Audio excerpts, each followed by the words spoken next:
curve one. I'm like, Oh yeah. yes, remove that. We are in here, Mr. Marfell. We're here. Right. Monday Night I don't know what he's Live. talking about. About Where to we at? begin. We were actually on time. 7:30. Yeah. I had like 5 minutes to spare. That's unusual. Very unusual. I think it was 10 minutes early last time. I know, it's kind of scared me. I get off early, and I think I got all this extra time, so I tried to squeeze a bunch of stuff in, and next thing you know, I'm right where I was. Reachable in your line and everything? Yep.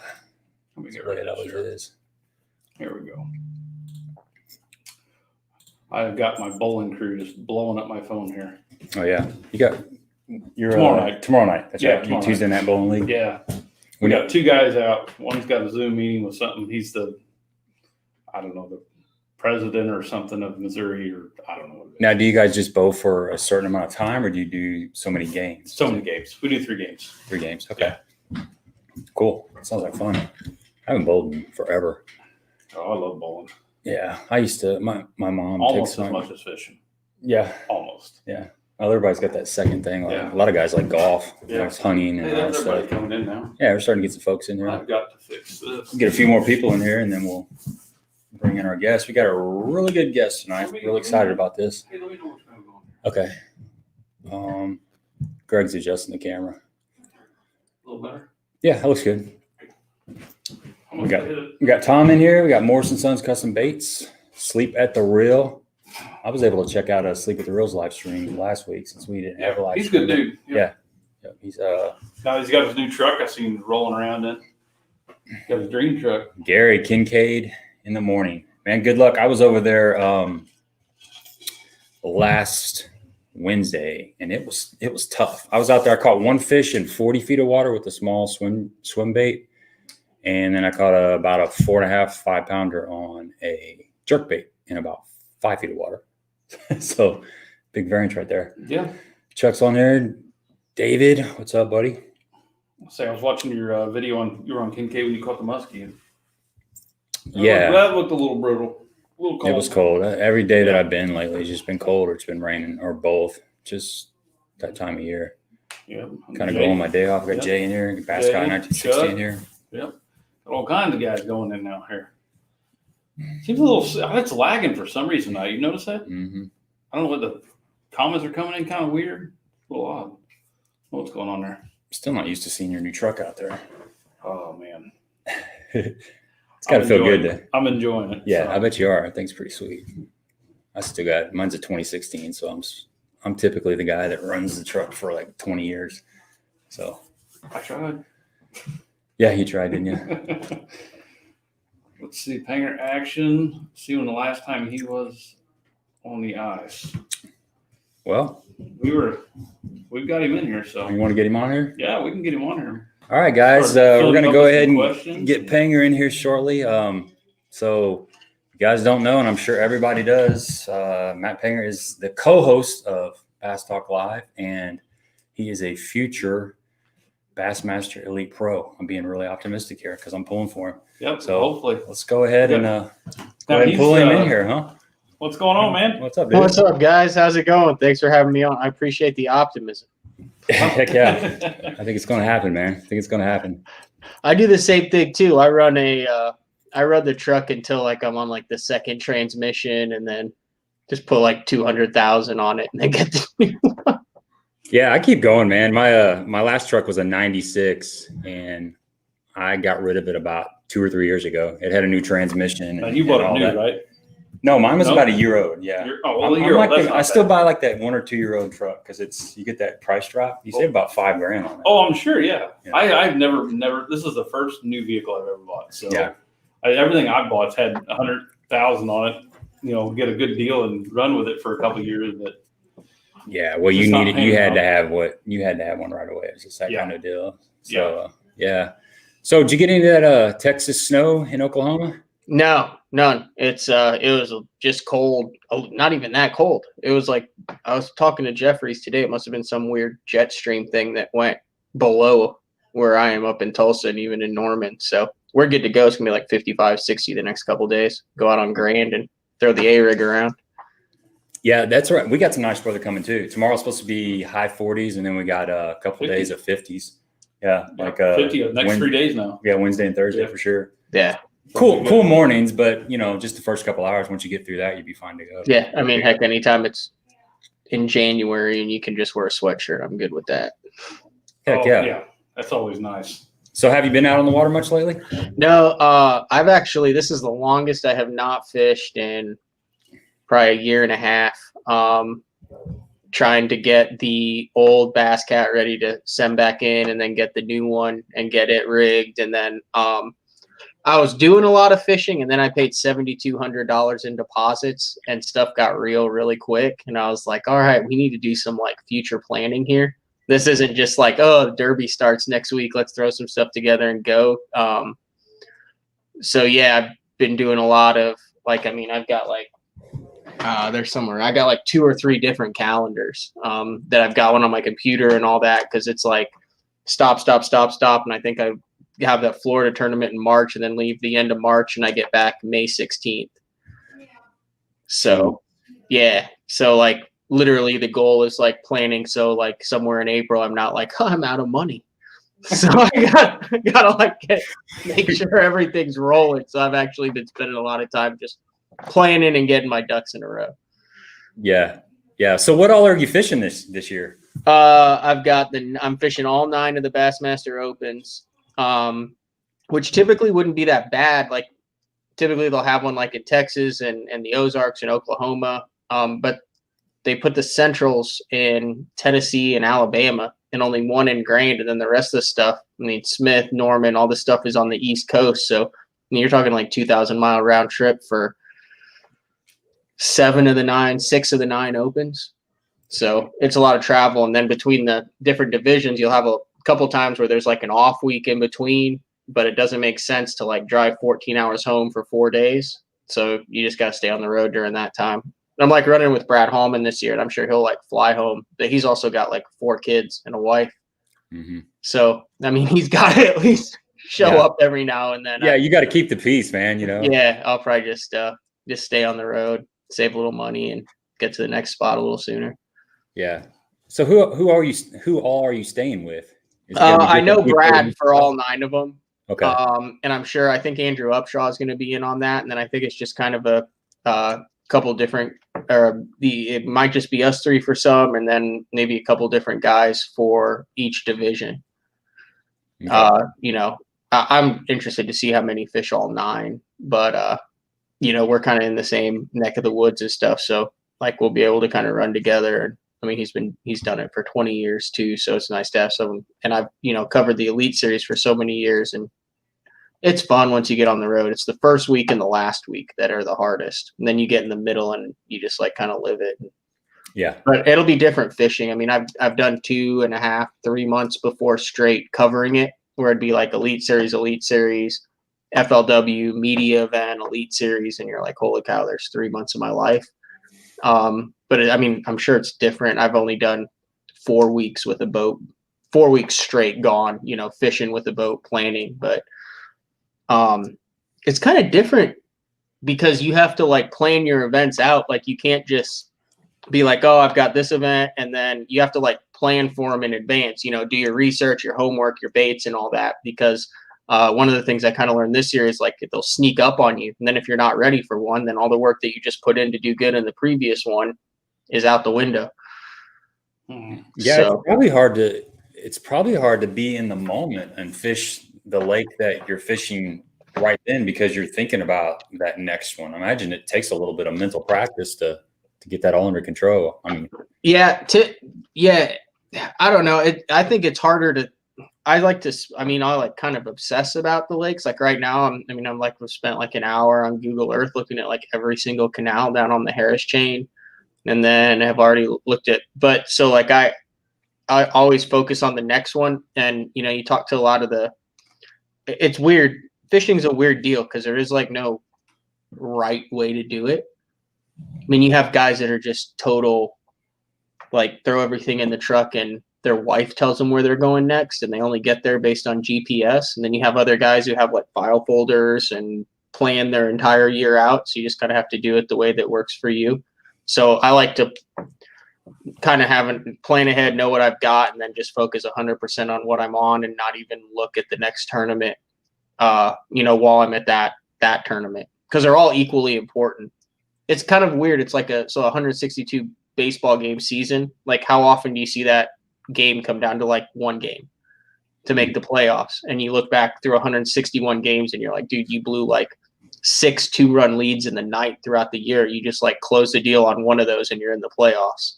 So like the last 2 years in the Costas and in the Opens, I mean, I came down to like the last day of the last tournament to either make the Costa Championship or the Elite Series and stuff. And it's just like, man, it would be nice to have like 30 more points right now that were just like you kind of threw away back in May. Yeah. So it's a lot to keep up with, man. Yeah, it's fun though. Yeah, well, it helps you realize how important every single bite is, when you get down to the end of the year and you're 30 points out. It's like, it's hard to, you got to fish that tournament hard from the beginning all the way to the end, just to maximize your time on the water. And it's, you got to be in the game the whole time, because like you said, that bite that you miss at the end of the year could come back and bite you. See, I don't think I could fish on that kind of level, because I drive myself crazy enough just local tournaments. Even if it's 8 hours, I just drive myself crazy. I think once you get in the groove, though, once like Matt was saying, once you get out there and you've got everything kind of planned out and you're just able to be in the moment. There's days I get pretty grouchy, but I just pull a Jerry and pull a sandwich out. So then I'm all right for another hour or two. Right. But here's the way I look at that. So, I've spent a lot of time around guys, and I was covering the Elite Series for Basso, and we did on location. I like roomed with Dean Rojas for like 7 years and stuff, and you just see how it's done at the very top level. At the time, I didn't realize like what a gift that was to be able to see how it's done, how those guys get off the water and do it. And I kind of reach a point where it's like, man, if you've controlled, and everyone talks about this, like becoming overused, if you control the controllable variables, you have the right setup, the right hook, the right bait, you fish within yourself, it's kind of hard to spin out, because you've taken care of everything. And if it doesn't happen, it doesn't happen. It wasn't because you weren't prepared. That fish doesn't come off because you had on a heavy gauge hook instead of a thin wire hook, or a 3/0 instead of a 1/0. You just go, dude, the fish came off. It's fishing. It comes off. Like it happened at Rayburn for me this year. Like I had a 6-pounder in my hands on a drop shot, and it came off as soon as I touched it. And that was 30 points just in that one fish. And I just looked at my co-angler and I was just like, damn, that was a big one. And I just went back and fished, but I never dwelled on that fish, because I knew everything was perfect. Like my stuff was perfect. That fish just came off. So that's how I lived it. Like if I had been like, man, I knew I should have retied that leader line if it had broken off, or I knew that wasn't the right hook or something like that. But then, you have the right hooks and everything and it comes off, man, what can you do about it? You literally know you did everything that you could do. Right. So that keeps me from spinning out. Control the controllable variables. Because trust me, I spin out. Like I would spin out. If you ever listen to BTL, like back in the previous years and stuff, half of the show was like me just talking about federation and state tournaments and stuff, where I just had meltdowns. Yep. Yeah, it's easy to do. Geez, we've all lost fish, and it's done. It's over with. Like you said, as long as you've got everything, your tackle is up to snuff, and there's not something stupid that you did, where you're just lazy. But yeah, we all lose fish. It still hurts though. Hurt your heart? God, it hurts, man. Yeah, I lost a big jerkbait fish a couple weeks ago in a tournament, and it was one of those deals where I was fishing some standing timber, and I had her hooked up. And typically, I keep my rod to the side for the most part. I'm not somebody that comes up high and fights the fish, unless like punching or something, and it just happens really quick. But for some reason, I was worried about this fish getting down into some of the timber that was, like 6-7 feet below the water. So I raised my rod tip, and after about 2 seconds, the jerkbait just came flying across the boat, almost hit my partner in the head. And luckily we didn't need that fish. We still did without it. But at the time, I'm like, God, that's the bite that I needed. But still, you had jerkbait rod, right line, sharp hooks on your jerkbait, right? You made a move that you thought you needed to make, and you can look at it the other way and say, man, if I had just put a little bit more pressure on that fish and tried to keep it out of that wood, it wouldn't have dove down there and gotten stuck in the tree and broken me off. Right. That's the other way you can look at it. Yeah, and then there's times when that fish gets the best of you. He's coming in hot or something. He throws slack in your line, and you still get him in the boat. You know, it's the way it is. The last time I was pissed off at myself would have been table rock in the Costa, and I was throwing a wacky worm in these dock slips, and they were eating it on the fall. So I knew that it wasn't a line deal. You know, sometimes you have to, it's super clear water, but I mean, they were suspended 5 foot down over 30 foot of water underneath the float. So that wacky worm was going, you know, spiraling down, and they were just don't and stop, and you could lean into them. And I had 8-pound test on, and because it was super clear, and I made a comment to my co-angler, I was like, man, I could probably throw 12 or 14 the way they're hitting it on the initial drop. It's a total reaction bite. Well, I hook like a 4.5-pound largemouth with an hour left in the day, and I get him out, and he jumps, and then he starts running back underneath there, and I turn around, and he runs back underneath there, and he breaks me off because I was trying to keep him from getting underneath there. Well, that was totally my fault. If I had at that time taken a minute and a half and put 12-pound test on leader line, which was right next to me, I would have landed that fish. Now, the next day I did it, and I caught 15 pounds doing it, and I never broke one off. But that fish was a $2,000 fish because I was dumb. But you have to learn it the hard way that way. Well, the good thing is that you were able to go out the second day and make that adjustment and get those bites and know that that was the right thing to do. I mean, you know, it costs you a little bit to learn that lesson, but you still learn that lesson. So next time you'll be dialed in on it for sure. Then he said, don't be hooking your sandwich, man. Oh, yeah. With the jerk bait. Let's see if there's some questions on here real quick before we get too far down here. We got a bunch of people on here. I know Mike Marfell was saying something. He said he was talking about, I guess you were talking about seeing everybody in person do everything. And Mike Marfell said, yeah, that's why I was a marshal in the elites, to see it in person. Let's see. I like the deal that Jefferies doing with the elite marshal program. That's kind of cool.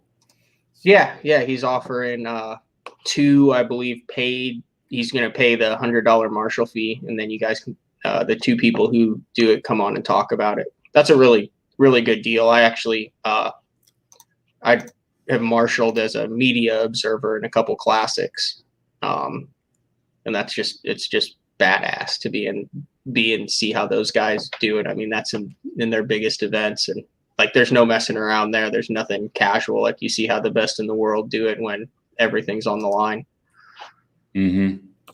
Yeah, and I would say, you know, the co-angling deal is a way to learn from those guys, but you're still kind of fishing. With a marshal, you don't have a lot in your hand, so you're totally focused on what they're doing. Yeah, you learn a lot more watching than you do when you're fishing as a co-angler.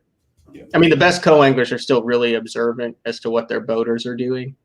But when you don't have anything to do but stare at the back of that guy's head up there for 8 hours, you just pick up on little things, you know, whether it's casting or how they're moving their bait or whatnot.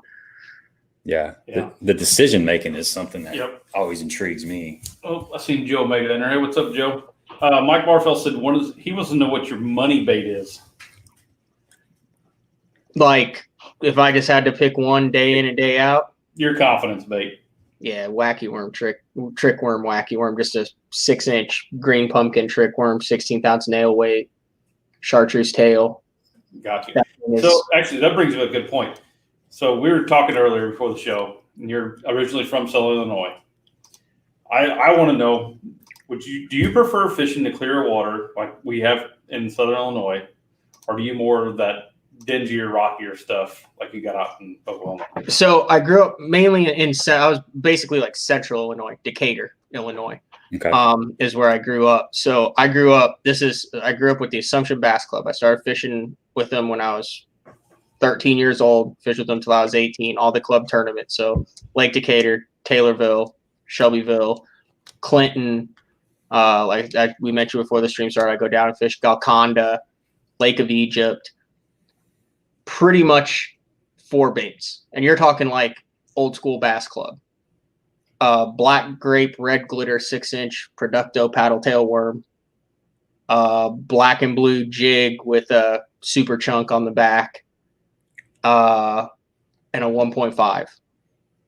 And that's pretty much what we'd fit. Like I would just have black and blue jigs and the worm tied on. So I grew up like flipping and throwing a crankbait behind guys, just like trying to catch a fish. Cause you know how it is, can kind of be in Illinois, like, oh my God, I have 3, I'm getting paid. But then when I moved to Oklahoma, and started fishing down here, I was really surprised at how much clear water there was. And I don't know how, but I still power fish a lot. I like power fishing. I love flipping the big line and all that stuff, but I turned into like a finesse fisherman, like West Coast stuff, like love a drop shot, Ned rig, shaky head, trick worm, that type of stuff. And I don't even know why or how it happened, but that's like my wheelhouse. That's where my confidence is. Like a drop shot on 7 or 8 pound test with just a 6 or 7 inch leader. Like, I mean, that's my jam. And I mean, I throw it in dingy or clear water here, but there's a lot of really clear water in Oklahoma. Lake Murray, 10 Killer, the south end of Eufaula, Grand. I mean, there's a lot of 3 to 7 foot water, and then we're not that far from all the Ozark lakes. So Table Rock, and all those up in there. So yeah, I mean, I throw a spinning rod over half the time probably, but also because I'm a big points guy. So like I haven't won a lot around here. But I make like the state team a lot and make the championship events and stuff. And I'm like, you got to be in the championship before you can win it. So I'm all about 10 to 12 pounds a day and then get to the dance and see what happens. That's right. Nothing wrong with that. That's good strategy. Yeah. What's your go-to on the drop shot? I like to go as light as possible on the weight. And since a live scope and forward facing and down, to me, I like a teardrop shape because it tends to show up better on the transducer, a tungsten weight. Like a lot of guys will drop shot, and I've talked with some guys about this with the lead, which is fine. But when you get like that denser material on your drop shot, it's going to show up better on your sonar, whether it's forward facing or 2D sonar. So I like the tungsten drop shot weight, and then either just a 4.5 or 6 inch shaken squirrel by Big Bite, or the Robo Worm and bold bluegill. Bold bluegill seems to just be a really good universal color to catch fish all around, especially during the spawn. And if you have a little bit of off color water, and then I use a lot of times I'll just use a drop on it that's just a little bit longer than the worm. Fish it like a shaky head, a Ned rig, a Texas rig. It just seems to get a lot of bites. Gotcha. So Michelangelo said you needed to quit your fishing and focus on growing the BTL brand. Yeah. Yeah. Back by 1960 says to ask you about Mike's Tackle World. Yeah, do you guys know about Mike's Tackle World there in Decatur? No. It's so Mike and Joanne Lowe have had this tackle shop in Decatur. It was in a different location when I was a real little kid, and I guess they had a fire and it burned down, but they've got this crazy tackle store, and for the past 20 years they just keep adding stuff to the shelves. So like if a new bait comes out, they'll just chuck it on top of other baits. And it's if you're claustrophobic, it is not the place for you. But they used to have a ton of old rogues and wiggle warts and all the old school baits that you couldn't get anymore. And then when the Elite Series went there for the All-Star event, I think it was like 2012, it kind of got blown out of the water a little bit. I think A-Mart went in there and dropped a couple grand on old stuff, and Fishing Tackle Retailer did an article about it. And a lot of the older stuff is there's still a bunch of old stuff in there that you can find is gone. But I mean, as far as Central Illinois goes, Joanne, like I go visit her every time I go back, and it's like kind of the tackle shop that I grew up in from the time I was a kid, going in there, getting everything, saving up all my money. I had woodworking business, and then like sold night crawlers and stuff to people at church. So I would go in there and save up all my money and then buy it all, and then take 4 tackle boxes as a co-angler in the Assumption Bass Club. I'm sure they love drawing me. So your side hustle was moving night crawlers to your church? Yeah, and nice. People would like back to you. Yeah, that and woodworking. Right. Hey man, that's cool.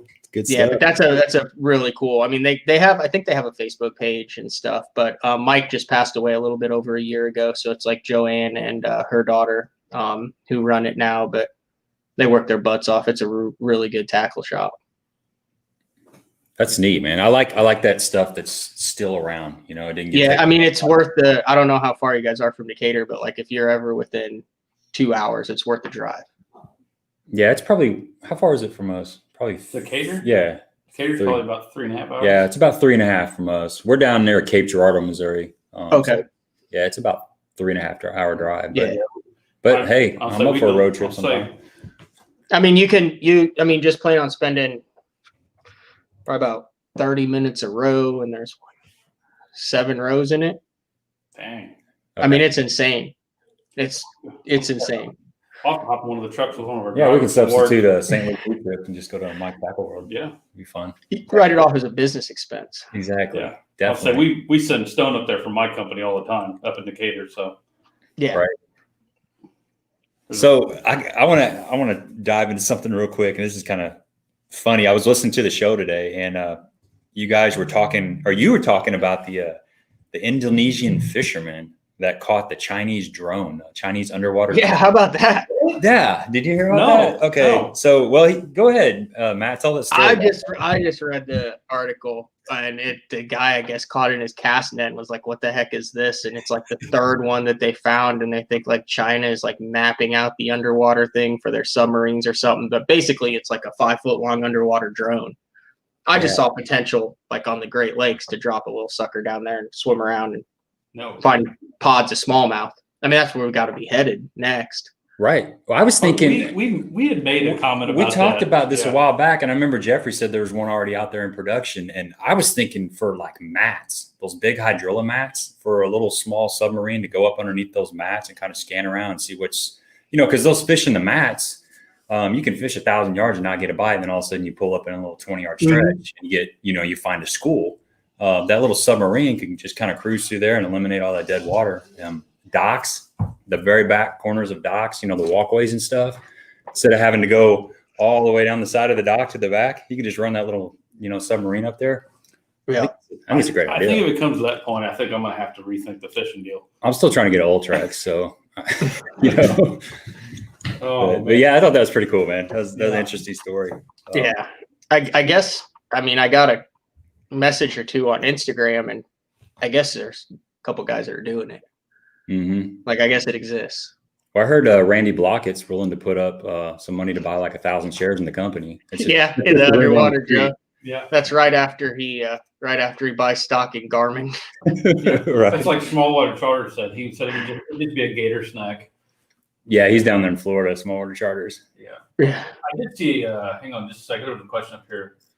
Chuck wanted to know what your thoughts are on 6th Sense baits and rods.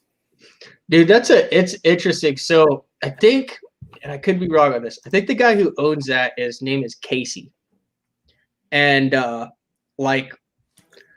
it would have been the first time the Classic was at Grand. So that would have been 2013. So at the 2012 Classic, there was this kid who had like a little bitty space set up at the Bassmaster Classic. He had like some hand-painted lures in there. It looked like some Mega Bass blanks that he had painted or had painted and stuff. And I just started talking to him just randomly, and he's like, "Oh man, you're from Oklahoma. Like what type of baits, will be good at the Classic next year?" And blah, blah, blah. And it was 6th Sense. It was like the first deal he'd ever been. It was like just him, and he was just kind of set up there. And to see the growth of that company and the baits that they have and the SKUs that they have in the big box retailers and stuff, like, I'm not like an expert in their baits at all or anything. I haven't used any of their rods or any of that stuff that's new out there, but it's cool to see how fast they've grown and how they've kind of made premium paint schemes kind of a household item. Yeah. I'll say they have some of the best paint schemes out there. And I have to say, I think most 6th Sense baits I've ever bought have been a little bit better quality.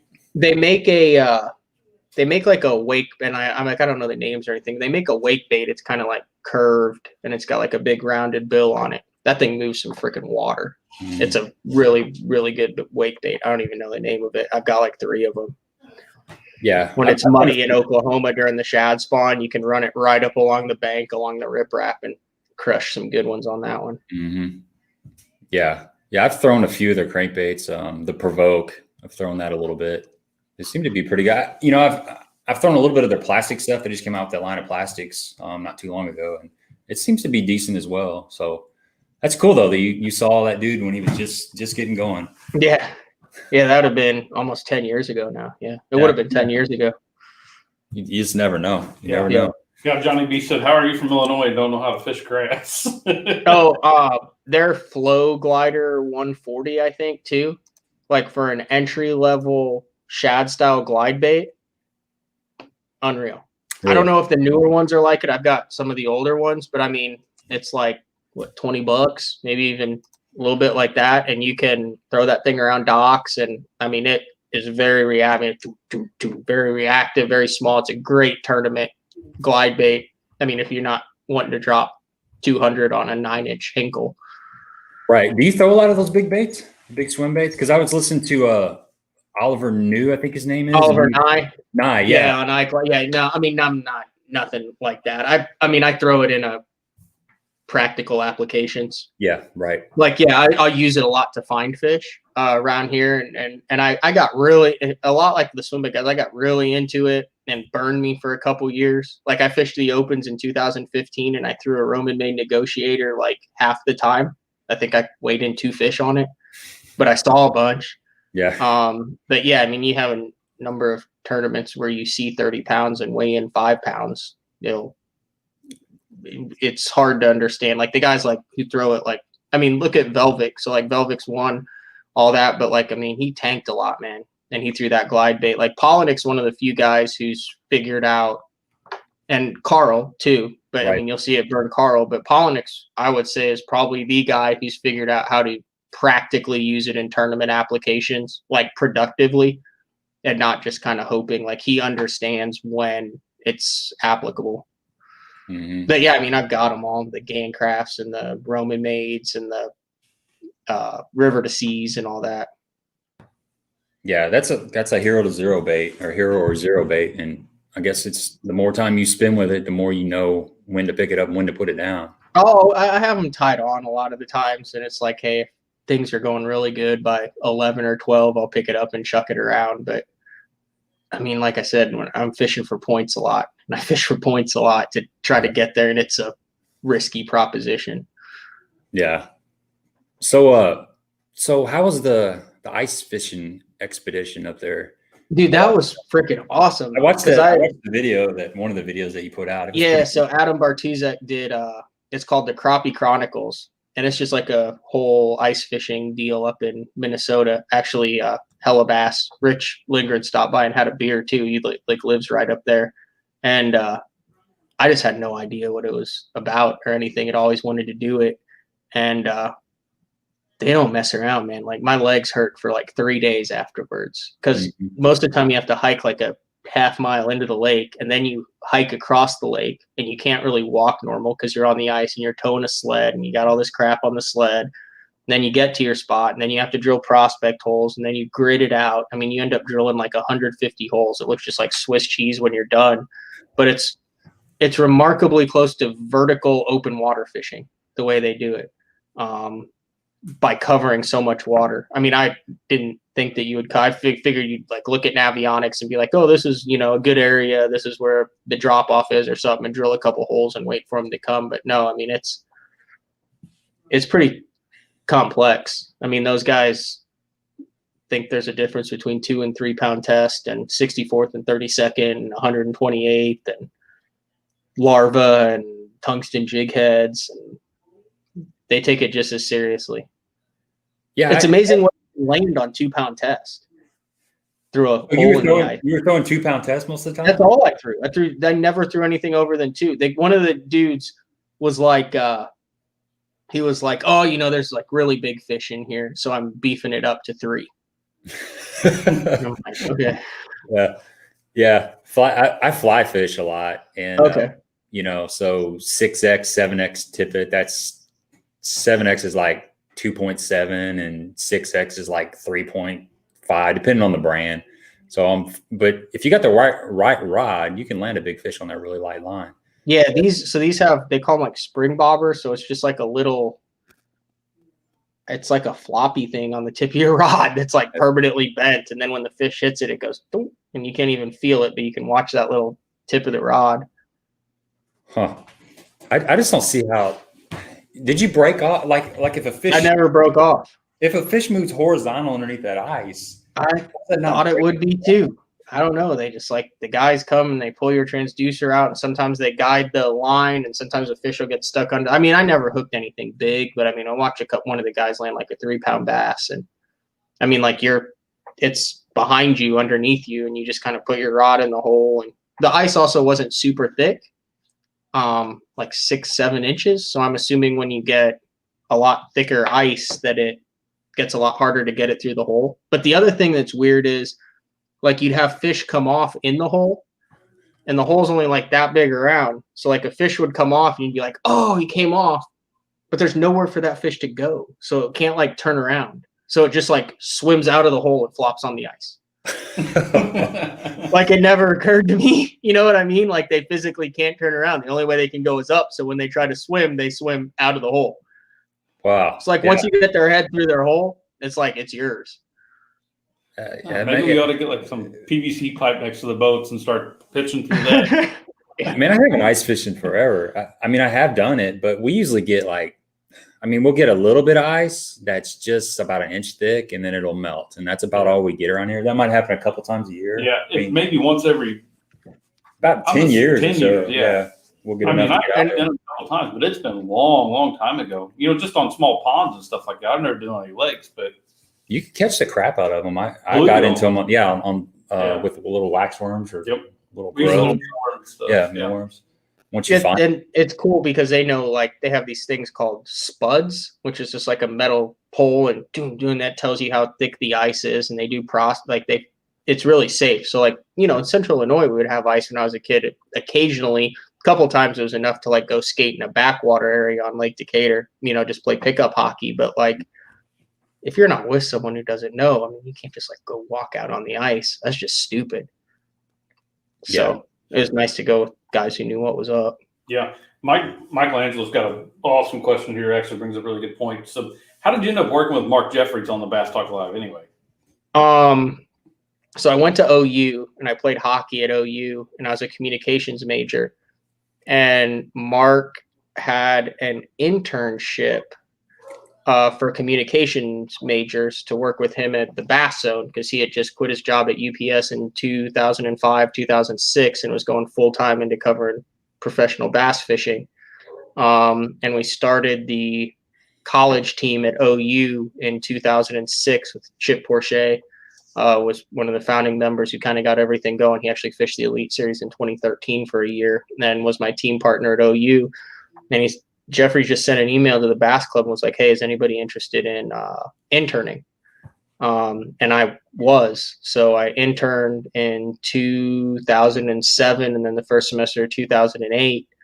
And a couple of the other writers and stuff, or one of the other guys that he had writing for him, wasn't able to do some articles. So I started writing, and my mom was an English teacher for 30 years. So I knew how to write and wanted to be involved in the fishing industry since I was a little kid, wanted to fish or be in the fishing industry. So I just like ended up going full time with him as soon as I graduated in 2008. And it's the only thing. I started my own company called 71 Media, which is like freelance. I'm pretty sure it's just because Mark didn't want to like have an employee and have to like pay me and all that stuff. So he's just like, oh yeah, start your own, and then I don't have to give you anything else. But it actually worked out. Are you just kind of, huh? Are you calling him cheap? Oh, big time. Yeah. Huge. Yeah. I worked for like the first year. Like my parents were like, this is a great opportunity. We'll like support you. He like didn't pay me for the first year. Oh, wow. It was like fishing baits, and he took me to some Elite Series events. Like, and I was just like, oh my God, this is the greatest thing ever. And then you're like, okay, well, we have to actually make some money at this. And it just has evolved from there. So I'm sure you get free bowling lessons, right? I only bowled with him once. JD, actually, he's got a tackle shop in Illinois, won the Bass Fishing Hall of Fame auction. one of the deals was bowling with Jefferies for a night, so I actually got to go bowl with him. I've bowled in the same bowling alley as him before, but never like with him on the lanes and stuff. He's freaking good. Yeah. We had a 50 pin challenge, and I was like, you can go $20, and he's like, yeah, I'll give you 50 pins. And I bowled like the game of my life. I had like a 180, 190, and he only had like a 210, and he was like pretty bitter. So he was like, yeah, we'll do it again. And I was like, you give me 50 pins? He's like, no, I'll give you 30 pins. And I bowled like a 120, and that next game he bowled like a 280. He had like 9 strikes in a row. Didn't he bowl a perfect game, right-handed and left-handed at a Yeah, he's bowled like 15 perfect games. He's been on tour and stuff. He's trying to get back on the senior tour. Yeah, I need to ask the guy I bowl with. He's big into bowling. He does a lot of like not management, but I guess he's head of Missouri's association or whatever. I don't know what it is. I'm sure he probably knows. He's probably heard of him if he's been around. Yeah, he goes to Vegas all the time, every year, and bowls. And Jeffrey's been out of it for so long too. But I mean, yeah, he's in his 60s, so okay. I'm sure they probably crossed paths somewhere. Yeah. So what do you do? Like, what's your typical setup for getting ready for a Bass Talk Live show? Do you do like research in the evening on the next day show, or how's it? I'm just curious about that. Or you just show up and here we go, you know? Yeah, that's the beauty of the show. So I've been doing live shows with him for 12 years now. When I first started working with him, he had an XM show with Gary Judici called The Bass Zone. And it was on like the Sports Animal or one of those XM stations, and they had like a producer and all that. And then when he started BTL, there were actually like 5 or 6 of us that would come in, like Brent Conway and Drew Smith, who just were guys from the area who fished. And then Gary Judici ran Blue Heron Communications that repped some of the big companies at the time. I think they had like Ranger and Pure Fishing. And then Kenyon Hill, who was still fishing the Elite Series, and then me. So we would kind of rotate. And then it kind of became me, Drew, and Mark, and then just me and Mark. So I've been working with him for years and years and years, and we kind of get each other's vibe. So like when we have a show, and I kind of know about the guests, I'll do a little bit of research the night before and on the morning of, but like as far as what we talk about and all that, like, I mean, I would literally come in sometimes 10, 15 minutes before the show and sit down and we just go. Obviously when we have like industry guys on, guys who you don't really know, I do a lot of more research before that, but I have no idea what he's talking about, and he has no idea what I'm going to talk about. We just kind of roll with it. That's cool, man. That's cool. Keeps it organic. Yeah, we do that a lot on here. We try not to prep with too much stuff or whatever. We just kind of let whatever's going to come out. And I mean, our viewers, they ask a lot of good questions, and it keeps it really open because there's a lot of stuff we're not going to think of, but there's stuff they're going to think of. It's just really good. Yeah, I think maybe 2 or 3 shows in 12-year history, there's actually been like a question sheet. And those are guys who are like, they're not really, ingrained in the fishing industry. And it's like, hey, here's kind of the question sequence that we're going to go. But to me, I think a lot of the best ones, I mean, I call it going down the rabbit hole, where a guy will say something about something and then boom, 10 minutes later, you're way off down that track of storylines. And there's different, obviously different guests are better at doing that than others. But I mean, that's where I think the juice is, the stuff that isn't just the standard questions, but you take something and then go way down that rabbit hole with him, and he's telling stuff that he probably doesn't want to be telling or anything like that. And it turns into great stories. And that's where you kind of learn the nuggets. Yeah. Mark Mendez was a really good one to have on. He was, you could ask him 1 or 2 questions and it'd go for 20 minutes. It was great. So he's got a lot of knowledge. Yeah. We had him on here about a month and a half ago. Yeah. The biologist we had on here, I think it was Sean Hurst, the Department of Natural Resources for Illinois. Yeah, he was extremely knowledgeable, knew everything in Southern Illinois. I mean, answered everybody's question. I mean, he was really good. Yeah. Gary wants to know, what's a good fluorocarbon line? Well, I mean, nowadays, pretty much everybody makes a good fluorocarbon line, because if you can't, you don't buy it. I use Sunline. I've used Sunline for the past 3 years, and just a good all-around line is a Sniper. Shooter's more for impact hook sets, flipping, close quarters. Sniper is just a good all around, you can throw your spinner baits, chatter baits, jerk baits, crank baits and stuff on it. And you can also, structure fish, and like Sunline has like 18 different types of line. Like if it's like structure, chatterbait, crank FC, all that. But as a good all around, if you're just going fishing and using one rod for a number of things, I'd go with Sniper. Yeah, I love Sunline.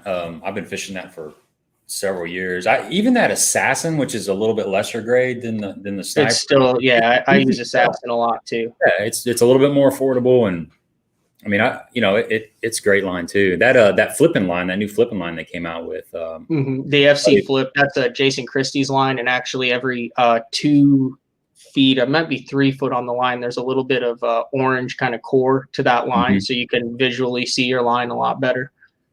Yeah, it's good stuff, man. I like all their line. Somebody wanted to hear a good Harold Allen story. Oh God.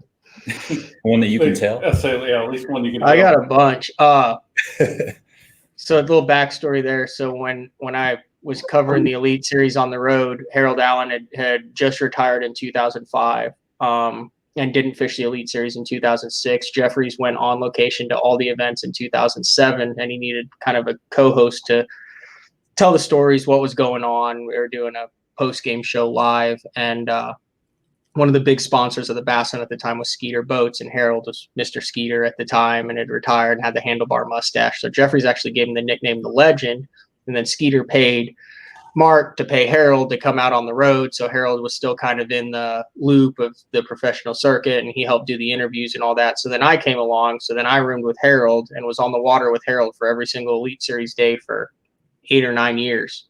So I learned a lot from that dude. Go back to the Hemphill Gang legendary guide. He's in the Bass Fishing Hall of Fame. I think he has 5 top 10 finishes in the Bassmaster Classic. He won a Bassmaster event on the Atchafalaya base. I mean, the guy's been there and done that. To the point where when he used to have his boats, he would like hoist them up at an auto body shop and then take sandpaper and sand the bottom so they would be faster. Like, that's how old school he is. So there's a little backstory there, but he hated technology. He still hates technology, to my knowledge. So like whenever we were going to a ramp or anything, even if we knew, and he'd been to all these lakes, God, I got a billion stories. He would never tell me how to get there. So like one time we were in Alabama and I drove past my exit for 45 minutes. And I'm like, Harold, I'm freaking lost. Because this is back before GPS on the phone and everything. It was like I had like a TomTom. And it was malfunctioning. And he would just say, I'm just riding. That's all he would always say. I'm just riding. And he goes, Matthew, you missed your turn half an hour ago. And I said, well, why didn't you say anything, Harold? And he goes, I'm just riding. And then he'd say, what happens if that thing goes down, that TomTom? He just hated that, so he'd let it. The other thing is whenever he'd drive his boat, and this is kind of educational, I learned a lot from it. So he would tow his boat to all the events, and that's what we would do the live location out of. He would run, like if we were on a lake that had a lot of stumps and stuff, he would run as close as he could to the biggest, gnarliest, nastiest stumps sticking out of the water. I mean, like, make sure your arm's in there so he doesn't get ripped off. And I'd always be like, oh my God, there's a stump. And he'd be like, Matthew, it's amazing. I made it 30 years on tour without you pointing out every single stump. But I always thought he was doing that to jack with me. And one time he said, the safest place you can run is close to the biggest trees on the lake, because when they were growing, they grew up and they created such a big canopy that no other stumps or trees could grow within the canopy of those big stumps. So if you drive big stump to big stump to big stump, there's no way anything could have grown around that in the time. So you know that that's a clear lane that you can run, which I thought was pretty interesting. Pretty cool. That's good stuff. Yeah. And then there's the leaning tree, the trees would grow over the creek channel and lean. Yep. So yeah, he taught me a lot. He's also big on taking care of the service crew guys. He understood, just because you're on the road and you're not fishing doesn't mean that you're still away from your family, and you're still, those are the best guys in the world at working on boats. I've seen them change power heads in a couple hours and have guys back out there. So he always knew we'd always go by the service crew guys, and he always knew what, Lee from Skeeter and the guy from Minn Kota and all that, knew what they drank, knew what they liked to eat. And he'd just stop by the liquor store, pick them up a bottle, or he'd have a assumingly legal bottle of something in a jar.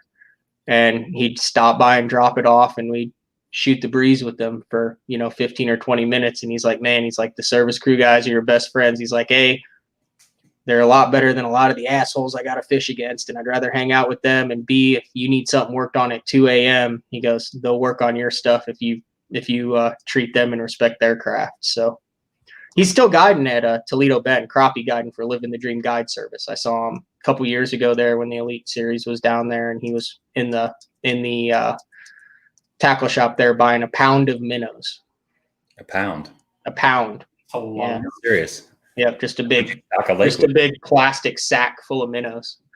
And he takes people out in a pontoon boat, and they anchor over a brush pile, and he tells dirty jokes and takes crappie off people's hooks for 8 hours a day. Sounds like a perfect way to spend your afternoon. I don't think I'd want that. Yeah. He had open heart surgery and a bunch of stents put in a couple years ago, and he was like elk hunting 2 weeks later. Tough. Yeah. Read Ron's question there. That's a pretty good question. Oh, okay. Ron wants to know, how do you balance protecting fishing info for your tournament success with the social media? With your social media. So basically, how do you separate tournament fishing information from your tournaments with your social media? I don't know if that makes sense. Yeah, no, it does. So if it's a lake that I know I am going to fish a lot on, so like I fish a lot of tournaments on Grand that I didn't film, or a lot of the Bass Nation stuff that I didn't film because I know I fish those lakes a lot. I just tend not to really put that stuff out or talk. I'm not saying I have like magic stuff on any of those lakes. I pretty much fish community holes and, like I said, catch 10 to 12 pounds. But when you start traveling regionally and nationally, the only thing that I'm kind of try to be careful about is obviously you can get legal information in the opens up until the Monday before the tournament. So if I have someone that helped me or, show me some areas or something, I try everything I can in the videos and in the recap, just tell general areas. There's no point in burning another dude's spot because he helped you out. So, I got some cool stuff that I'd love to show, but I just don't put it in there just to kind of protect that. But for the most part, I'm fishing lakes that I'm not familiar with. I don't know when I'm going to be back there. The chances that we'll be back there in those exact same times and areas are low. And even if we are back there, it's really hard to catch someone else's fish. So, yeah, I know I'm giving, and I can tell. I know guys are looking at it. Like, you look at the views on videos and stuff that I've done on like Cumberland and Sam Rayburn and stuff like that, and like boom, there'll be like 1,000 spike when there's a big tournament coming up. But I'm doing the same. I'm doing the same thing too. I'm going back and looking at all the other people's videos. And now in today's day and age, there's so many guys that are doing so many videos. You could watch one tournament and you could watch my video and Scott Martin's and Todd Castledine's and Brad Hallman's and Andrew Upshaw's and however, and many other guys. We're all doing different stuff in different parts of the lake. And if you're on a 80,000 acre fishery like Sam Rayburn, unless you're fishing next to a bridge or one of the few, indistinguishable spots, it's really hard to tell where you are. So, but as far as like lures and tactics and all that, I'm pretty much an open book. There's no secrets anymore. Because if you get to the final day now or anything, it's live. You can't lie. Mm-hmm. Right. Yeah. As long as you don't have like a nuclear cooling tower. Yeah. Like a Chickamauga. Yeah. It's a little hard. Or Lake of the Ozarks. Lake of the Ozarks, they have all the docks have the little signs. They'll have the number and the street that they live on. Yeah. No, I've done that. 100% before. Like I remember I watched one. There's something on Lake of the Ozarks, and there's like I want to say it's like a Elvis statue or something. There's some real distinguishable or deal. And I remember I'd watched a video of a guy out there, and I'm fishing. The Lake of the Ozarks is like a freaking maze. Like there's literally billions of docks. It's freaking insane. And I remember I went past this dock and I was like, wait, I've seen that before.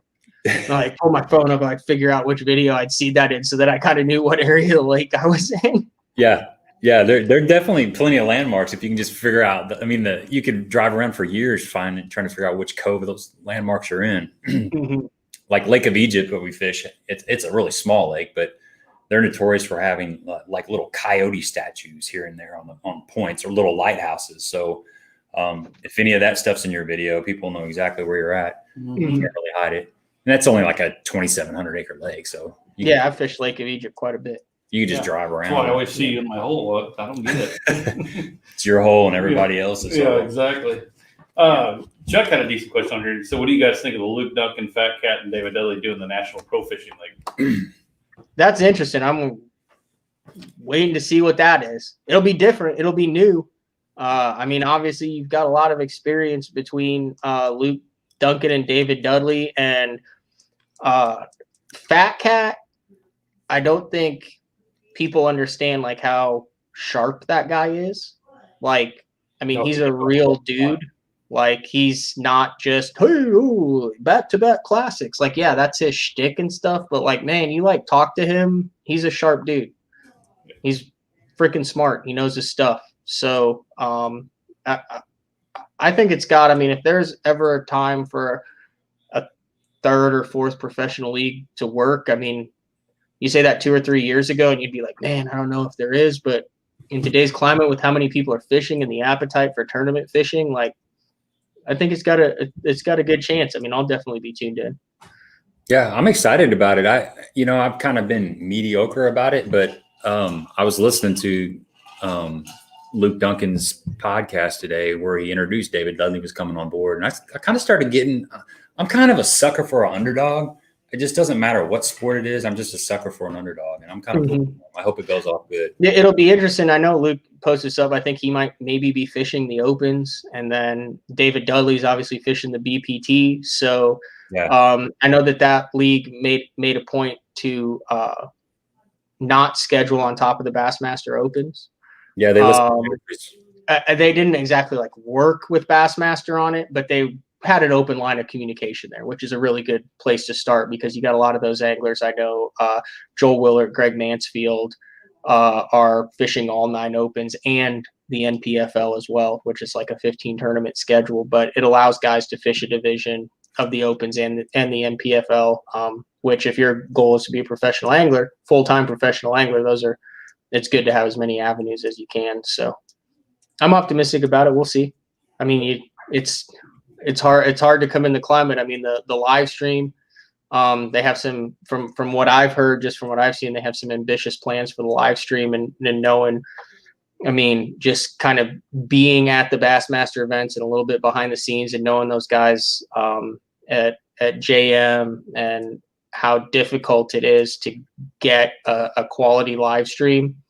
I mean, you have to remember for the first 2 or 3 years, it was constantly frozen, a lot of in-studio stuff, not a lot of features, but everyone was still chill with it because there was nothing else. It was like the only show in town, so they were allowed to make mistakes. They were allowed to have bad streams. They were allowed to have awkward pauses and glitches and things. I mean, if you remember when MLF came out with the BPT, their first live stream, there were like commercials that double ran and then the screen went black. I mean, they got freaking murdered. It was tough on social media and stuff, all that. But that's because they weren't, and FLW was like, oh, it's fun. Well, it's only the final day and you only have 5 cameras. Well, yeah, we're comparing it to the Elite Series where their production is, twice as big as that. And, the guys who did peyote over at FLW and what they did is phenomenal over with the tour with Rob Newell and stuff before he moved over to the BPT. So, and now, I mean, the Bass Pro looks like a ESPN production and Bassmasters freaking crisp and clean, and it looks like, and now you throw the Fox Sports in on that too. So they've got some big shoes to fill as far as the live stream, just the technical side of it. But if they can get that figured out, I mean, there's some interesting guys that are fishing that. It's a good mix of people. Yeah. I mean, it really is. I mean, and just like anything, you don't know a lot of the names, but that doesn't mean that they're not sticks. They're just not household names yet.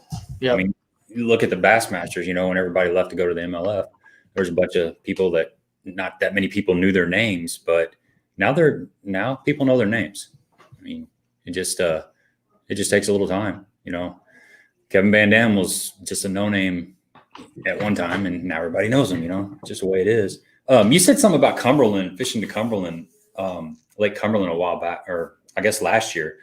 And I noticed, I've been wanting to ask you this. I noticed that you were catching those smallmouth suspended on the wiggle wart. How did you stumble across that pattern? Is that something that just happened, or did you know that that's the tendency of the fish on that lake? Yeah, I kind of knew that was a thing on that lake, and it just so happened that on the first day of practice, it was, the pressure was dropping and it was overcast and nasty. And on my way out, the first stretch that I stopped on, I dinged like a 4-pounder. So that gave me confidence in it. And then I spent a lot of time on like Grand, Table Rock, a fair amount on Lake of the Ozarks. And growing up in Illinois where there's no grass, it's just easier for me to read rock transitions. So then once I got a couple bites, you could just kind of start running different types of rock and then figure out what kind of rock transitions they were on. So that's how that pattern kind of came together. Okay. Yeah, that's cool. I mean, because I catch a lot of fish on a shad wrap like that. It doesn't have to be banging the bottom to catch fish on a shad wrap. I wasn't really hitting anything. Yeah, I thought that was pretty unique. That was good stuff there. Let's see what else we got. So you guys are talking about some crappie rods. Oh yeah, I was going to say you got Trevor McKinney's going to be your guest tomorrow, and he's from Benton, Illinois, up in that area near Wren Lake. He's the college angler. Yeah, so that's a dude that I'll probably do a couple hours of research on later tonight and tomorrow before the show. Yeah, we had him on our live stream about 3 or 4 weeks ago because he fishes some of the same circuits that we fish. His team partner, the guy that got second, Blake Jackson, and his dad, Bobby, are actually fish the Wednesday nighters that we fish over in Southern Illinois. So kind of a tight-knit group over there. But if you want to learn a lot about it, just watch our live stream. Yeah, we got about an hour and a half on there. Yeah. So that'd be good. That'd be a good time. Yeah. He's a stick, man. Good. You'll have a good time tomorrow with that. I'm watching. History of collegiate anglers in the Classic. I mean, he's got big shoes to fill with the guys who've been there and done that. A lot of them are still very active touring pros. Yeah, exactly. Well, he's got a good foundation, coming from McKendree. That's one of those power school. Yeah, exactly. So you got anything else or? Yeah, I got a few more questions. Let me look here. I'll keep you on here for just a little bit more if that's all right.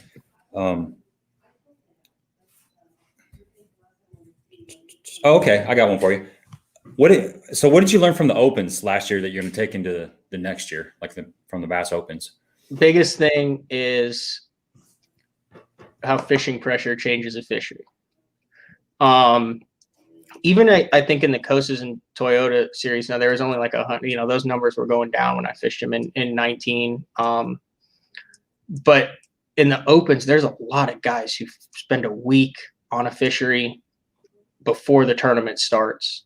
And it definitely changes every day of practice as it goes on. So the hardest thing for me was when you get bit or when you get on a bite, trying to determine, is this something that will be viable for the next 3, 4, 5 days?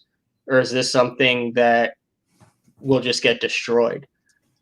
Because, I mean, if you have, like at Rayburn, there were 225 guys in the tournament. Now, granted, that's a big lake, but, I mean, you get a juicy stretch of grass in a popular arm, and you are there on a Monday and you catch 3 or 4 because the tournament doesn't start till Thursday and you're trying to figure out if they're 2-pounders, 3-pounders, or 5-pounders. And then 12 other guys go down it just that day. And then 30 guys go down it the next day and the next day. I mean, you just took 40 fish out of there. So is that still going to be viable in that? And then the other thing that you get on that I noticed is guys will do rotations. So you'll be in one section or one area of the lake one day and there'll be 50, 60 boats there. And you're like, well, this place is just going to get toasted. And then you'll drive by it the next day and it'll be just like a ghost land. And if you hadn't seen it, you wouldn't know that all those guys had been in there the day before. So it seems like a lot of guys will have the same practice schedule. I'm going to do this arm on Monday, this arm on Tuesday, this arm on Wednesday. And if you're in an opposite rotation, you think you're in no pressure. And if you're in the rotation with them, you're like, there's freaking boats everywhere. So you have to figure out exactly what you're dealing with when you get bit. Mm-hmm. That's that's why you'll show up at your starting spot thinking that you're the only person that found that, and there's 5 other guys in there. Yeah, and more often than not for me, I would show up and be like, oh, I got an early boat draw, thank goodness. And I'm going to start right on the freaking juice because there's going to be 12 boats in here. Like at Neely Henry, I was boat 36, I think, maybe earlier than that, maybe 19. And I was the 3rd boat in the area where I wanted to start. And I'm like, I talked to the guys. I'm like, hey, I'm going to trolling motor past you. I'm going to go to that area over there because you're fishing this area. Okay. How many boats you think will be in here? I don't know, 10. But then there are only 4 boats in there the whole day. But then other area, it's really hard for me to time. And that's just experience. That's just not, you get guys who fish hundreds and hundreds of tournaments and they can kind of gauge it a lot better.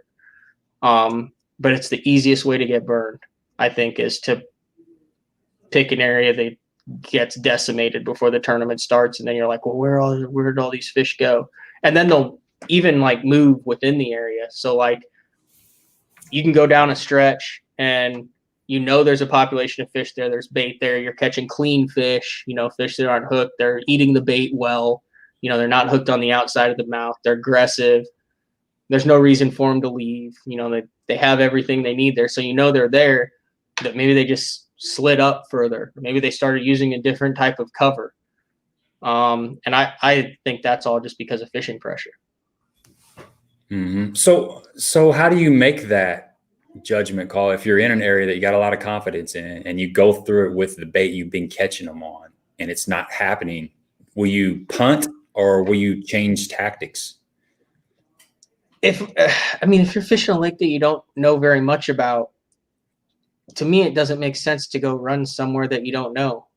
Hell, I did that for 10 years and I can count on the number of one hands that I actually stumbled on something in the tournament. So I'd rather stay around where there are fish. And then once I've kind of in practice figured out that that's a productive area that I think I visit it 3 or 4 times. Now I'm not going to jack them if I'm catching good ones, but I'll shake it off. But, I'll try to be open-minded and figure out, if they're not here, where do I think they'll go? So instead of just fishing the edge, maybe I fish a mix of something, or instead of fishing the corners of the dock or the cross braces, maybe they slid up under and you have to slide a chatterbait up underneath there.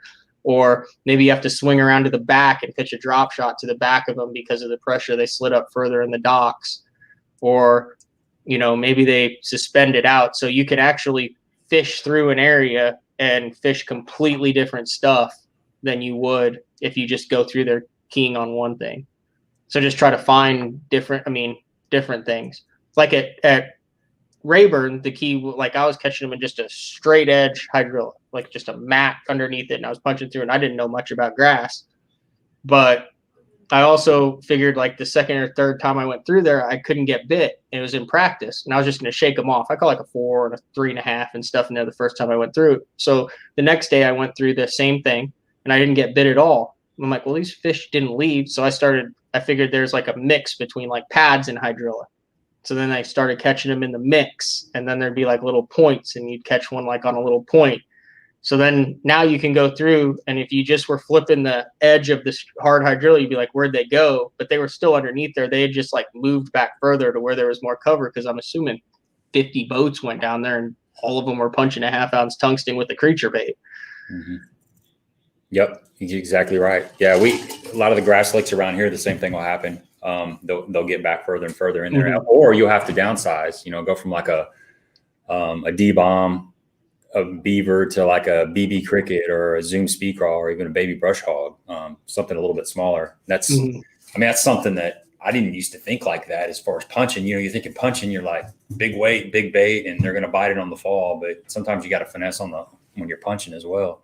To me, there's 2 times that I would consider punting, and I did it on Louisville and it didn't work out. I'm glad I did it. I would do the same thing again. If you're thinking about where you're fishing next while you're fishing a spot, you're in trouble. Mm-hmm. And if you just have that hopeless feeling, you're in trouble. But as long as you feel like you're in productive water, I got no problem going 2 hours without a bite. Yeah. So you almost need to clear your head. Yeah. You're sitting there going, well, what am I going to do after I fish this stretch, which all of us do? Right. You should not be fishing that stretch right then. Yeah. I mean, I've done it a million times. I still do it and I will continue to do it. But very rarely are you trying to figure out what you're going to do next and then catch something.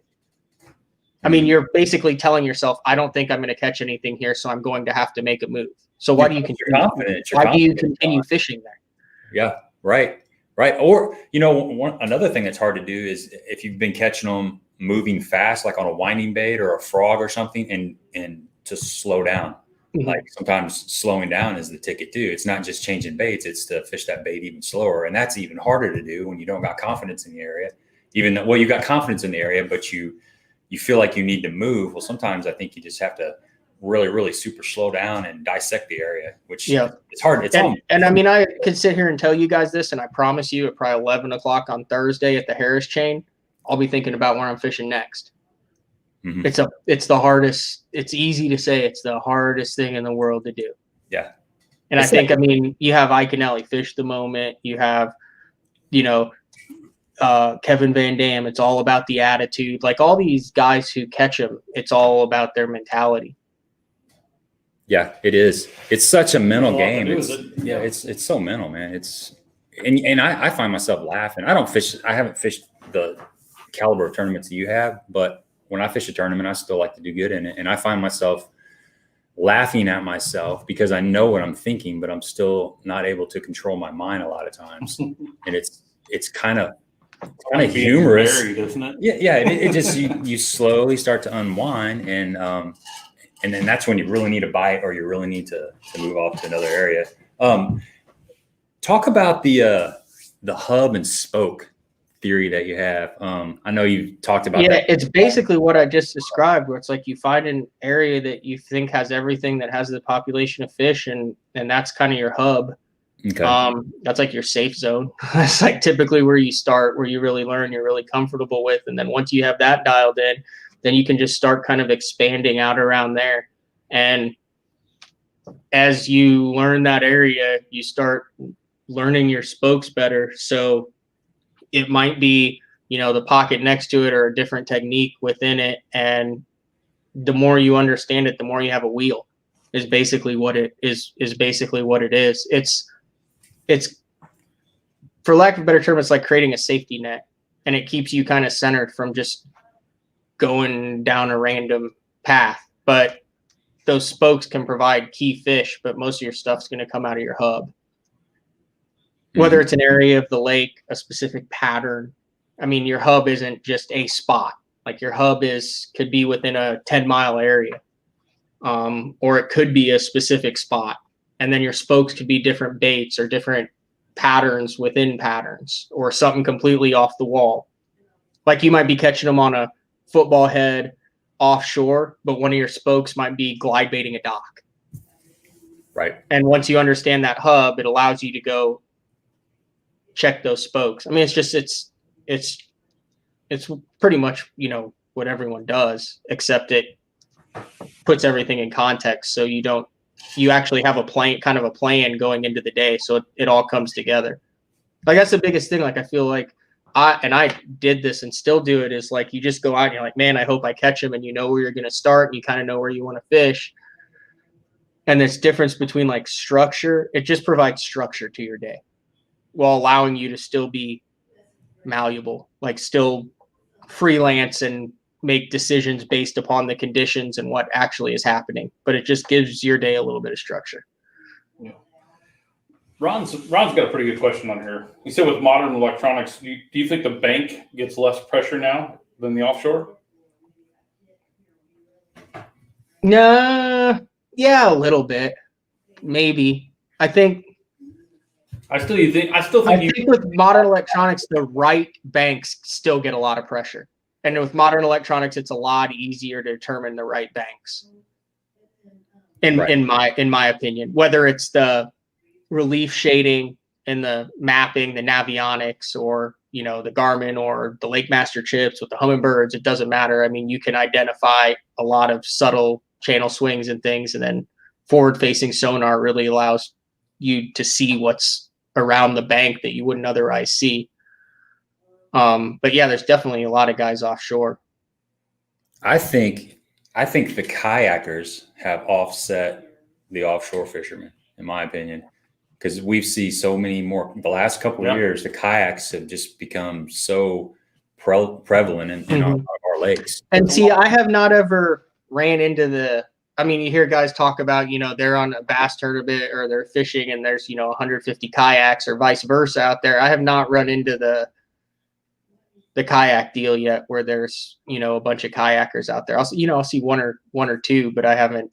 Yeah, we ran into them at Lake of Egypt. It wasn't a kayak tournament. It was I think it was like a marathon or something. That was like a poker run. Poker, yeah. A poker paddle. Yeah, that's what it was. It was like 300. Yeah. But dude, I mean, those kayaks have live scope and 360 down imaging and whatever, the torpedoes and the trolling motors. I mean, those guys are offshore too. Yeah. There's a lot of good fishermen that are kayak fishermen that are way off the bank now. That's true. I've seen them at Kentucky Lake out there fishing a BFL where they're having a kayak tournament and those guys are out there on the ledges. With their flags out on the ledges, just like, hey, don't run over me. Jeez. That's they're good. So you get those guys in the kayaks with the green kayaks, the hunter green kayaks. It blends into the background. Oh, you cannot see them. Yeah, guys. that's super, super dangerous. Yeah. Yeah. So we're talking about live scope and offshore stuff. Talk a little bit about chasing big crappie with a live scope. That's like I've never hunted. I've sat in a duck blind a couple times while my buddy hunted, but crappie fishing has always been my wintertime thing. And then I got hooked up with the guys at the Bass Tank, and John Sukup, who fishes the Bass Nation, is he's one of my good friends, and he got into this thing. And I mean, you can look up the videos. Holman has some videos. It's called Monster Crappie. I've only been doing it for like a year and a half, but it's a 12-foot rod and 20-pound braid and an 1/8 ounce or a 1/4 ounce jig sometimes, and you're just literally chasing pelagic crappie that are suspended over open water in 38 to 45 degree water. It's the same fish that the spider riggers catch. So the guys who have all the rods that are out, they just troll down. It's those same fish, except you're seeing them on your forward facing sonar and you're sneaking up behind them and you're dropping a 12 to 14 foot rod in their face. And then when they hit, you just go as hard as you can and the rod just doubles over. I mean, like in the past year and a half, I've set my personal best crappie like 7 times. Holy cow.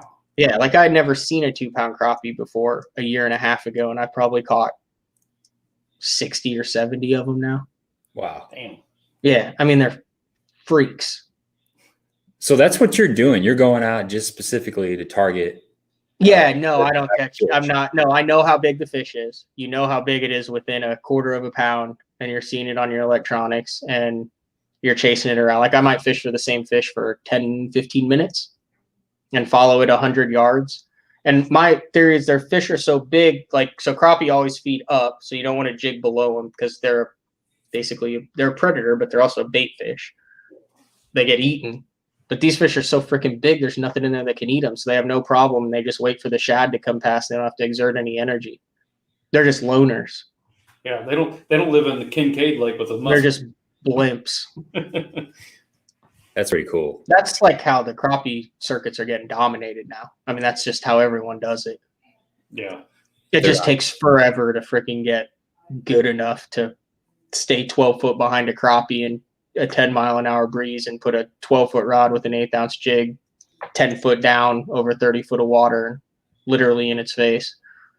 Like you watch them on the sonar unit, they go like that, and then like your jig comes down, and then they whoop, and then they turn into a crappie, and then it's just don't. That's crazy. Yeah. So you got that. You're trying to keep that jig in their face the whole time. Is that? Yeah. Okay. Yeah. And it's just you figure out which way their head and tail are faced and stuff. And like if you put it behind them, you'll see them move, and then you have to go find them again. That sounds like fun. Yeah, and the dirtier the water, the better. I mean, this is like the only thing that actually scares me with this whole deal is people using this for bass fishing with treble hooks. Yeah. So here's the deal. The crappie, you can go over crappie in the wintertime like that, and you can backwash it and spin around, and it really doesn't care that much, and they're still really hard to hook. Bass rarely just sit there and don't move. maybe a little bit around docks, sometimes in the Ozarks area, but you really can't snag them. They move so fast. I mean, it's hard to put an Alabama rig in front of a bass 30 foot in front of you because they're moving and swimming through bait. I mean, you see them, like the crappie just sit there. You see like the bass, it's like a banana shape. They're like swimming around. They're hunting. Yeah. I mean, there are times when you might be, I don't see it really being a factor. I think fishing treetops. I was in a boat with Pete Winters down at Table Rock, and he was using live scope fishing. I just met him. He's a good dude. Yeah. He's good with that live scope. He runs the Pro Guide Wrap. Yeah, that's right. Dude, that dude's got stories for days. Yeah, I bet. He told plenty of stories. He was throwing that A-rig across the standing timber there and catching those spots. But that's a little bit different than what you're talking about because he knows those spots are like in that cover, just stationary in that cover. They're hiding out. So he's able to count that. Well, he didn't count it down. He just watched it come down and roll across the top of that treetop and watch those spots come up. But he saw every fish he caught on that A-rig. Was it Terry Bolton or maybe Lucas Stell we were talking to? Who was talking about bass in the winter and how much they move?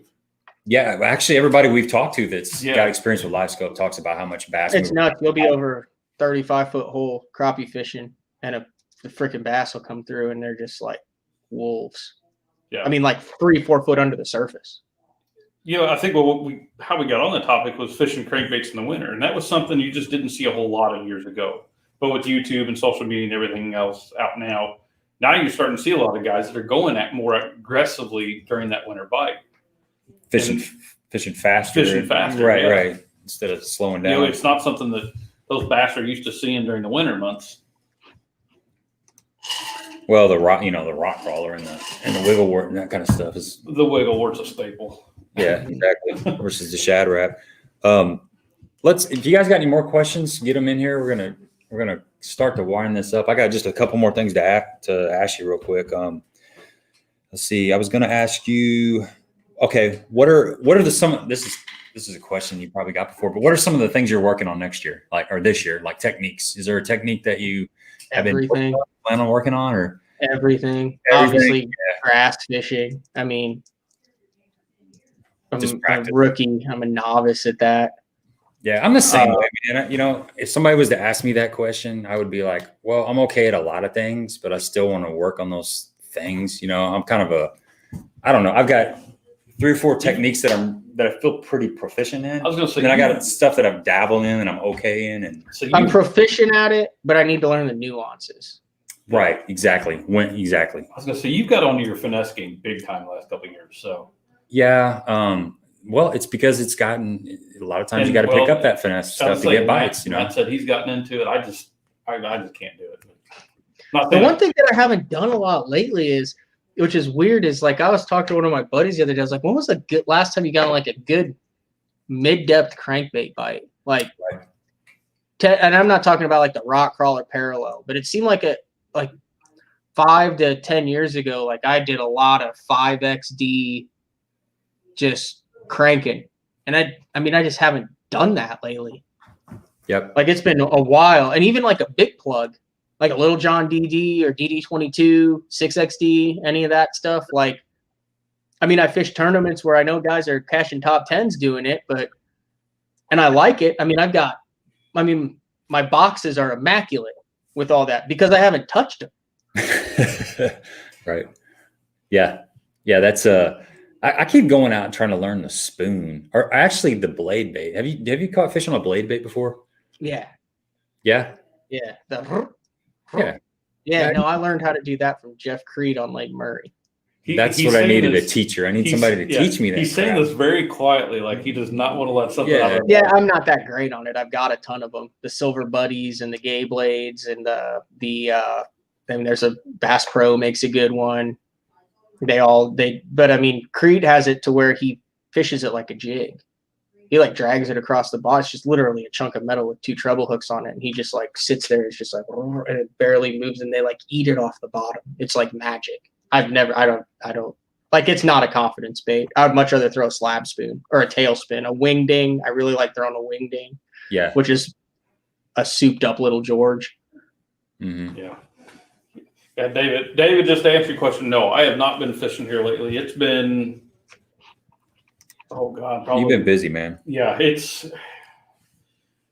you can go check out my Facebook page if you want, but it's been absolutely crazy. So I can tell you, I haven't had time to go fishing at all.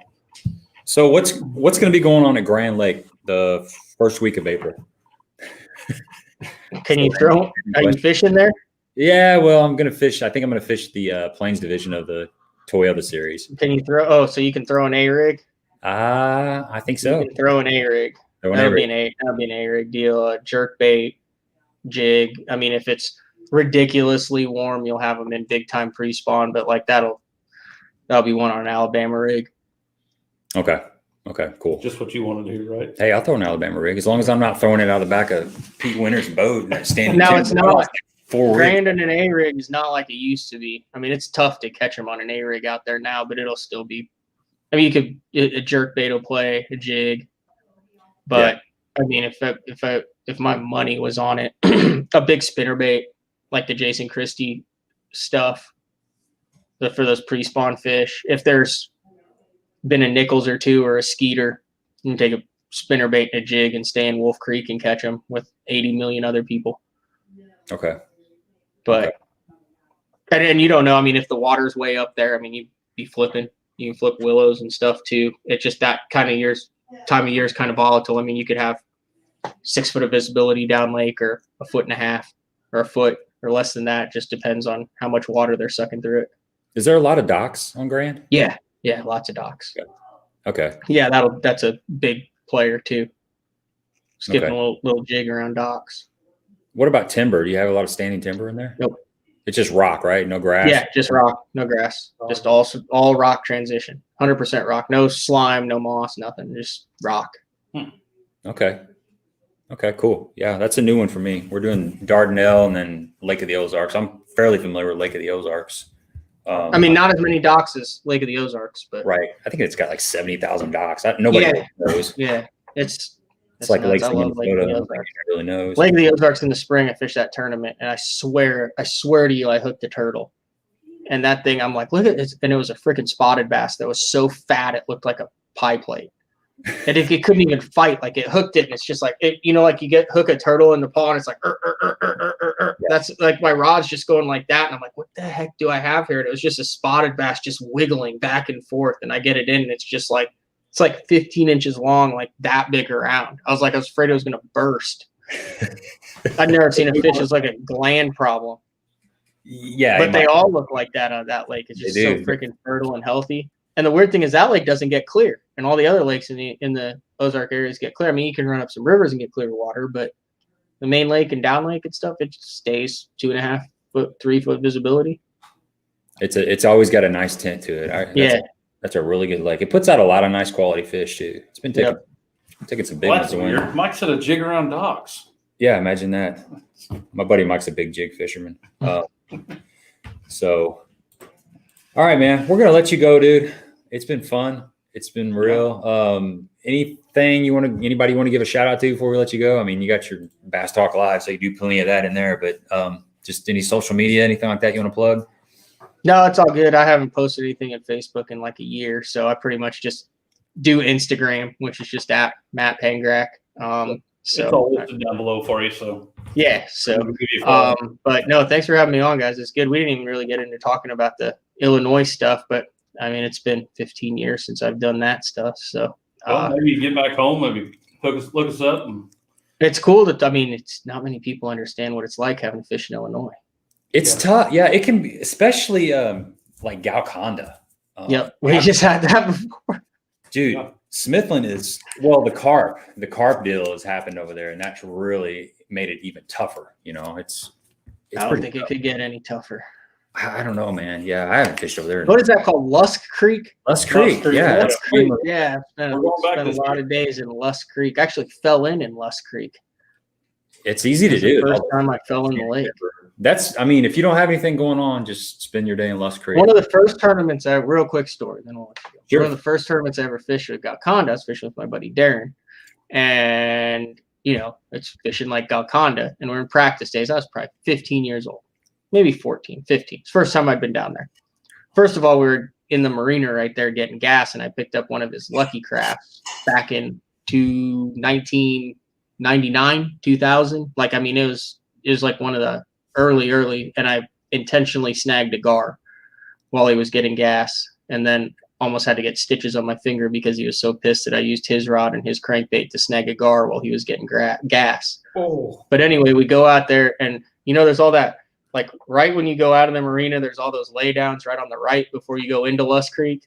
I don't know if they're still there. They were there 20 years ago. Yeah, and we freaking had like 6 or 7 bites. So that night we're all back at the hotel cooking out, grilling steaks and stuff, and I'm just telling everybody, it was unbelievable, man. We shook off like 7 fish right outside the marina, like just right there. Like, that lay down right there. Yeah, shook 2 fish off on that, and then Darren shook one off right down the way. And Darren pulls me aside and he's like, "You really need to shut up." Yeah. That was what I learned. When you're the bootlegger in the back, you don't tell everybody exactly where every bite came from the night before the tournament and what you shook them off on. Yeah, you get excited though, man. Yeah, I was really excited. Yeah, I'm trying to see if anybody snuck in any comments here right towards the end. You ever been to Glenn shows in Hillsboro? You ever heard of that? Yeah, I feel like I fished Glen Shoals one time. I used to fish Coffeen a lot. It sucks now, apparently. Yeah, they shut down the power plant. Yeah, one time I got lost. We got lost up the hot water arm in Coffeen, me and Darren, and they were biting so good. We caught like 100 fish up there on a buzz bait, and I was home over Christmas break for college, and then the fog came in. And he didn't have any GPS on that, and it took us like an hour and a half to idle back and find the ramp. Like, we couldn't see the shore. We had no idea where we were. Like, we legitimately thought we were gonna have to spend the night out there.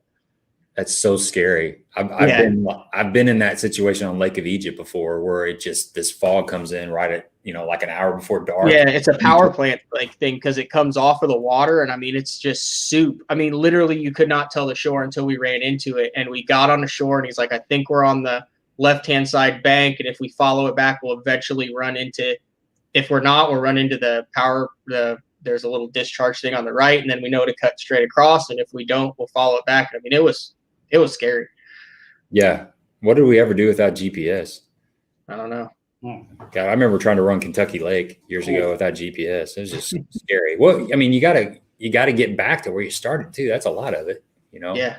You just start running, and next thing you know, you're like, wait a minute, I need to pay attention to where I'm at because I got to go back to my truck. How did those guys do it on a lakes they'd never been to with a paper map in their lap with like a rock on the paper map, and then they like run past a big creek arm and be like, okay, there's that creek arm on that, and I mean they literally like run with a paper map.